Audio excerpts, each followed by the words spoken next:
Imagine a little girl who still plays with dolls but is already doomed to political intrigue. At the age of 7, she is betrothed to a man 4 times her age. At 14, she is sent to the marital bed, and by 33, she is already the mother of 12 children. But her story does not end there. This is neither legend nor fiction. This is the fate of Agnes of Waiblingen, a woman who never ruled states, but gave birth to kings. Her life was filled with palace conspiracies, political marriages, tragedies, and triumphs. And though history remembers her brothers and husbands, it was she who stood at the heart of the dynastic struggles that shaped the future of the Holy Roman Empire. How did she manage to endure all these trials and leave such a significant mark on history?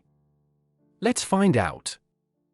Agnes of Waiblingen was born in 1072, in a world where the birth of a girl was rarely a cause for celebration.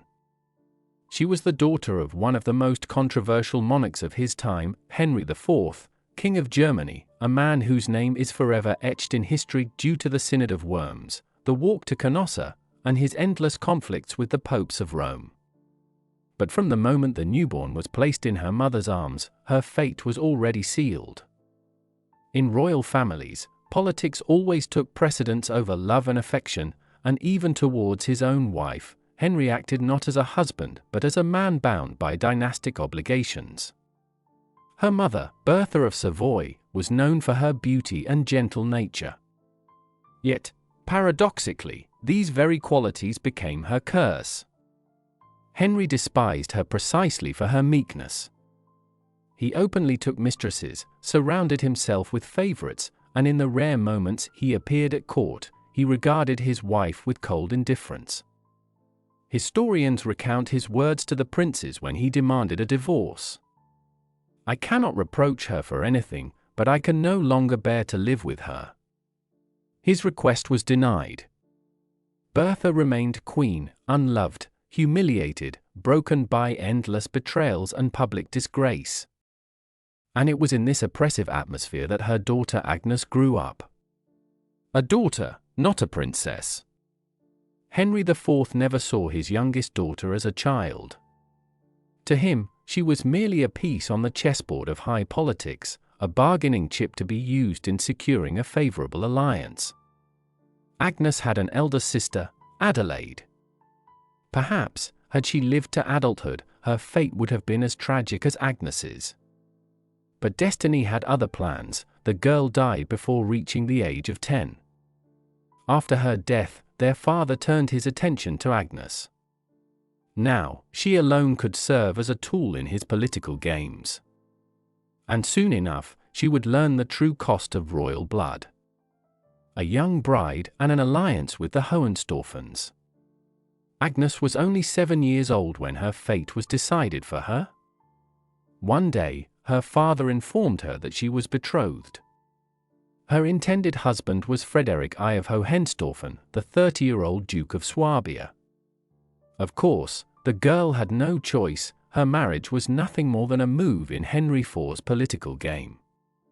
At the time, the emperor was locked in a fierce struggle against rebellious princes, and an alliance with the powerful Hohenstaufen family gave him hope of strengthening his position. A life between childhood and adulthood. Despite the betrothal, 7 long years remained before the actual wedding. The official ceremony took place in 1086 when Agnes turned 14, an age considered perfectly suitable for marriage by medieval standards. But was Agnes truly ready for such expectations? Of course not. She was still a teenager, unaware of the realities of marital life. Yet her husband, nearly 3 times her age, had no intention of being patient. Frederick did not see her as a child. For him, she was a wife, bound to fulfill her duty. Less than a year after their wedding, the young duchess gave birth to her first child, a daughter named Hylika. She would go on to bear 11 more children. Among them were 2 sons destined to leave their mark on history. One, Frederick II the One-Eyed, would inherit the title of Duke of Swabia. The other, Conrad III, would become the first king of Germany from the Hohenstaufen dynasty. opening a new chapter in European history. In 1105, Agnes's life took a sudden turn. Her husband, Duke Frederick I of Swabia, died unexpectedly, leaving her a widow at the age of 33. This could have been her chance to finally gain freedom, to raise her children, manage her lands, and cease being a pawn in political games. But fate, like her own family, had other plans. Agnes was far too valuable a figure in the political landscape of Europe. She belonged to one of the most powerful dynasties of her time, and her children carried the blood of both the Hohenstaufens and the imperial house. Remaining a widow for long was simply not an option. Her brother decides her fate. In 1106, Agnes's brother, Henry V, King of Germany and Holy Roman Emperor, decided that his sister must marry again. This time, her husband was Leopold III of Babenberg, Margrave of Austria. This was more than just a dynastic marriage, it united two powerful houses, the Babenbergs and the Hohenstaufens, strengthening the emperor's position. Leopold III was known for his piety and sense of justice. The people revered him as the father of the poor, and the pious ruler, and the church would later canonize him as a saint. But what kind of husband was he to Agnes?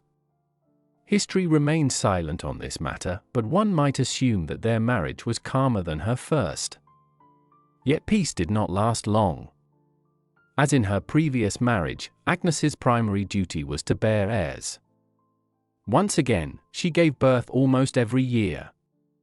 This union produced another 11 children, several of whom would go on to shape history. Their son Otto became a distinguished bishop of Freising and a renowned chronicler, recording many key events of European history. Their daughter Agnes married the Polish Prince Władysław II the Exile, intertwining her fate with that of Poland. Mother of Kings, the legacy of Agnes. Agnes of Waiblingen lived a long and eventful life, becoming one of the most prolific women of the Middle Ages. She bore 23 children, an astonishing number, even by medieval standards.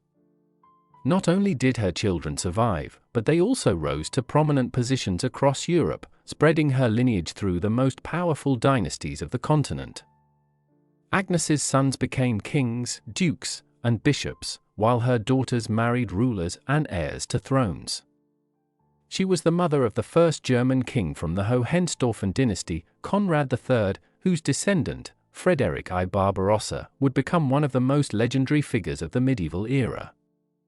Her son Otto, known as the Bishop of Freising, left behind invaluable chronicles documenting his time. Her daughter Agnes, through her marriage to the Polish Prince Władysław II, became the ancestress of Poland's future kings. Her final years and loss. Agnes's life had been filled with the responsibilities of raising children, forging dynastic alliances, and managing estates. Yet even she could not escape loss. In 1136, her second husband, Leopold III of Babenberg, passed away. His fate was unique. Centuries after his death, he was canonized and became the patron saint of Austria. Agnes outlived him by 7 years. She spent this time surrounded by her children and grandchildren, witnessing how her descendants strengthened their influence. She was no longer the young bride used as a pawn in political games, yet it was through her marriages and offspring that European history took its course. The end of her journey and her eternal legacy. In 1143, Agnes of Waiblingen passed away at the age of 71, a remarkable lifespan for a medieval woman, especially one who had endured countless childbirths and court intrigues. Despite her husband Leopold III being declared a saint, Agnes was never granted the same recognition by the Church. Yet her true legacy lay elsewhere. Her descendants ruled Europe for centuries. The Hohenstaufens, the Babenbergs, and the monarchs of Poland, Austria, and Germany all owed their lineage, in some way, to this remarkable woman. She entered history not merely as a royal daughter or dutiful bride, but as the mother of kings. Though her name remained in the shadows, her blood flowed through the veins of some of the greatest rulers of the Middle Ages. If you found Agnes's story fascinating, support this video with a like and subscribe to the channel so you don't miss more captivating tales of historical figures. Your comments and discussions help make the content even better. Now, a question for you. Do you think Agnes deserved the same recognition as her husband, Leopold III, who was declared a saint? Or has history overlooked her contributions? Share your thoughts in the comments.